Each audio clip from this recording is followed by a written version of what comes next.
بسم اللہ الرحمن الرحیم۔ آج کل ایک کلپ بہت وائرل ہوا ہے کہ ایک صاحب ہیں جو کہہ رہے ہیں کہ نبی صلی اللہ علیہ وسلم نے ارشاد فرمایا وطر کو مغرب کے مشابہ نہ کرو، اور پھر آگے جا کے بڑی دعوے کے ساتھ کہہ رہے ہیں کہ نبی نے اس بات کو بہت کلیئر کر دیا ہے کہ 2 رکعت کے بعد وطر میں آپ قعدہ نہ کریں۔ یہ کلپ بڑا وائرل ہوا۔ میں نے کہا یہ صاحب کوئی نہ عالم ہے نہ مفتی ہیں، میں کیوں ان کا جواب ریکارڈ کرواؤں، لیکن وہ کلپ اتنا زیادہ وائرل ہو گیا کہ بہت سے لوگ نے مجھ سے رابطہ کیا، بھائی اس کا کیا جواب ہے۔ اچھا، وہ بھائی صاحب نے اسٹائل بھی بڑا زبردست مارا ہے، ایسے کر کے نا جیسے بہت ٹینشن سے آج یہ جاگے ہوں اور آج ان کو لاکھوں کروڑوں لوگوں کی نمازیں ضائع ہونے کا جو فکر تھی لوگوں کی نمازیں ضائع ہونے کی، اس فکر نے ان کی راتوں کی نیندیں اڑا دی ہیں، اور بیچارے بڑی ٹینشن میں آ کے کہہ رہے ہیں کہ او ہو ایسے نا اسٹائل مارا یوں کر کے۔ آپ دیکھیں اب یہ ذرا خود سنیں ان کو، پھر میں اس پہ تبصرہ کرتا ہوں۔ ساری زندگی وطر کی نماز غلط ادا کرتے آ رہے تھے ہم۔ امیجن دیٹ رسول اللہ صلی اللہ علیہ وآلہ وسلم نے فرمایا کہ اپنی وطر کی نماز کو مغرب کی نماز کی طرح ادا مت کرو۔ یہ بھائی صاحب نے 2 دعوے کیے ہیں اس میں۔ ایک دعویٰ تو یہ کیا کہ نبی صلی اللہ علیہ وسلم نے ہمیں حکم دیا کہ 2 رکعت کے بعد قعدہ مت کرو وطر میں۔ وطر کی نماز میں ہلکا سا چینج آتا ہے۔ وطر کی نماز میں آپ کو سیکنڈ رکعت میں تشہد ادا نہیں کرنا ہوتا۔ نماز میں تشہد کا ایلیمنٹ وہ ہوتا ہے جہاں ہم بیٹھتے ہیں اور اتحیات ادا کرتے ہیں۔ نارملی تشہد سیکنڈ اور 4تھ رکعت میں ادا کیا جاتا ہے جو ایون نمبر کی رکعتیں ہوتی ہیں، لیکن رسول اللہ صلی اللہ علیہ وآلہ وسلم نے بہت کلیئر کیا ہے۔ نبی علیہ السلام نے فرمایا ہے کہ جب تم وطر کی نماز ادا کرو تو سیکنڈ رکعت میں تشہد ادا مت کرو۔ میرا ان سے سوال یہ کہ کہاں حکم دیا؟ کوئی ایک حدیث آپ پیش کریں۔ نبی صلی اللہ علیہ وسلم پہ آپ نے اتنا بڑا بہتان باندھ دیا، اور اتنے دعوے کے ساتھ اور ایسے ناٹک کے ساتھ اور ایسے اسٹائل کے ساتھ آپ نے کہاں ارشاد فرمایا کہ 2 رکعت کے بعد قعدہ مت کرو؟ وہ حدیث آپ ذرا پیش کریں۔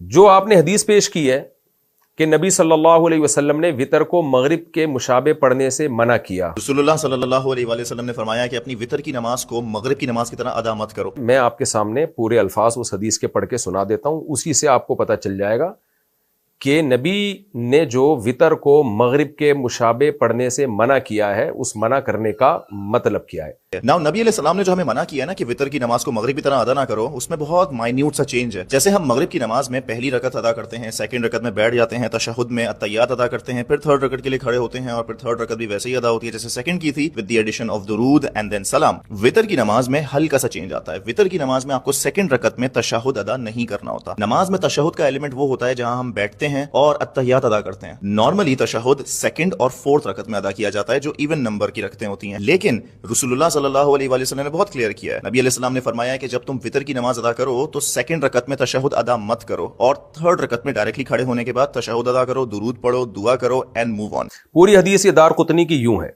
حدثنا عبد الله بن سليمان بن الأشعث قال حدثنا أحمد بن صالح قال حدثنا عبد الله بن وهب قال أنبأنا سليمان بن بلال قال وحدثنا أبو بكر النيسابوري قال حدثنا موهب بن يزيد بن خالد قال حدثنا عبد الله بن وهب قال حدثني سليمان بن بلال عن صالح بن كيسان عن عبد الله بن الفضل عن أبي سلمة بن عبد الرحمن وعبد الرحمن الأعرج عن أبي هريرة رضي الله عنه عن رسول الله صلى الله عليه وسلم قال لا توتروا بثلاث اوتروا بخمس او بسبع ولا تشبهوا بصلاة المغرب۔ پوری حدیث یوں ہے۔ حضرت ابو ہریرہ رضی اللہ تعالیٰ عنہ فرماتے ہیں رسول اللہ صلی اللہ علیہ وسلم نے ارشاد فرمایا لا توتروا بثلاث، 3 رکعت وطر مت پڑھو، اوتروا بخمس او بسبع، 5 رکعت وطر پڑھو یا 7 رکعت وطر پڑھو، ولا تشبہوا بصلاۃ المغرب، مغرب کی نماز کے مشابہ مت بناؤ اس کو، وطر کو۔ کیا مطلب حدیث کا؟ پہلے تو میں یہ بتا دوں کہ 7 رکعت وطر یا 5 رکعت وطر کا مطلب کیا ہے، یہ بھی میں اپنی طرف سے نہیں بتاتا۔ امام بخاری کے شاگرد امام ترمذی، بہت بڑے محدث، وہ فرماتے ہیں کہ حدیث میں جب یہ آتا ہے کہ 5 رکعت وطر پڑھو یا 7 رکعت وطر پڑھو یا 9 رکعت وطر پڑھو، یا حدیث میں جب یہ آتا ہے کہ نبی 9 رکعت وطر پڑھتے تھے، 13 رکعت وطر پڑھتے تھے، تو اس کا مطلب 3 رکعت وطر سمیت پوری جو تہجد کی نماز ہے وہ مراد ہوتی تھی۔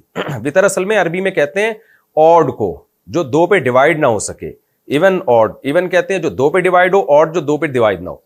تو حدیثوں میں جو آتا ہے 17 رکعت وطر پڑھتے تھے یا 5 رکعت وطر پڑھتے تھے یا 7 وطر پڑھتے تھے، یا نبی نے جو ہمیں حکم دیا کہ 5 رکعت وطر پڑھو 7 وطر پڑھو، اس کا مطلب کیا ہے کہ تہجد کی ٹوٹل رکعتیں 7 ہونی چاہیے یا 9 ہونی چاہیے یا 13 ہونی چاہیے.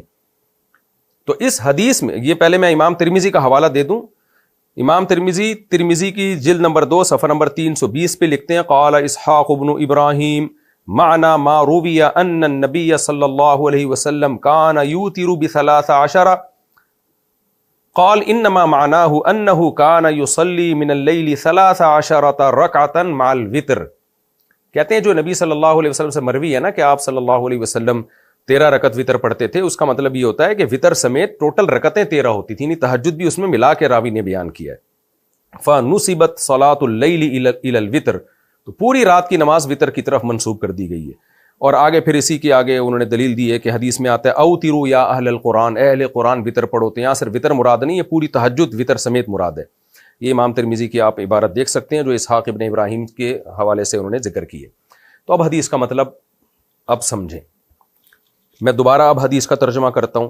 نبی نے فرمایا لا توتروا بثلاث, دارقطنی کی حدیث جو بھائی صاحب نے پیش کی, 3 رکعت وطر مت پڑھو.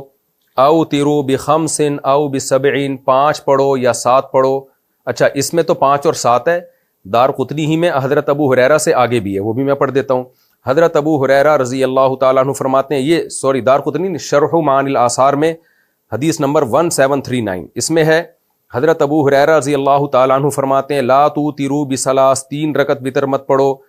تشبہوا بالمغرب, اس سے تم مغرب کے مشابہ بنا دو گے اس کو.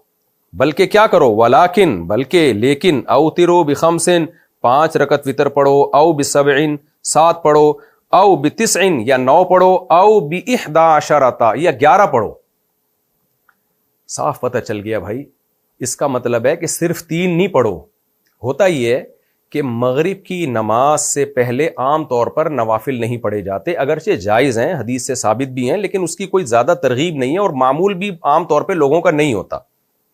تو نبی صلی اللہ علیہ وسلم فرما رہے ہیں کہ وطر بھی مغرب کی طرح مت پڑھو کہ صرف 3 رکعتیں, بلکہ وطر سے پہلے 2 رکعتیں یا 4 رکعتیں یا 6 رکعتیں یا 8 رکعتیں پڑھو, تاکہ پوری صلاۃ اللیل تمہاری کم سے کم 5 رکعتوں پر مشتمل ہو یا 7 رکعتوں پر مشتمل ہو یا 9 رکعتوں پر مشتمل ہو یا 11 رکعتوں پر مشتمل ہو. یعنی تہجد کا اہتمام کیا کرو, خالی وطر نہیں پڑھ لیا کرو رات کو اٹھ کے, اس سے پہلے نوافل بھی پڑھا کرو. تو یہ استحبابی حکم ہے, وجوبی حکم نہیں ہے, کیونکہ تہجد پڑھنا واجب نہیں ہے. تو یہ ترغیب دی جا رہی ہے کہ وطر سے پہلے بھی نماز ہونی چاہیے. اب دوبارہ حدیث کا میں ترجمہ کر دیتا ہوں آپ سے پوچھتا ہوں کہ اس کے علاوہ کچھ اور مطلب بنتا ہے تو آپ بتائیں. اب دیکھو حدیث کے الفاظ, حضرت ابو ہریرہ فرماتے ہیں لا توتروا بثلاث, 3 رکعت وطر مت پڑھو. اوتروا بخمس او بسبع, 7 پڑھو یا 5 پڑھو یا 7 پڑھو. ولا تشبہوا بصلاۃ المغرب, اسے مغرب کے مشابہ مت کرو. اور یہ جو دارقطنی کی روایت ہے, علامہ امام دارقطنی کہتے ہیں کلہم ثقات, یہ راوی اس کے سب ثقات ہیں. سنن دارقطنی حدیث نمبر 1650.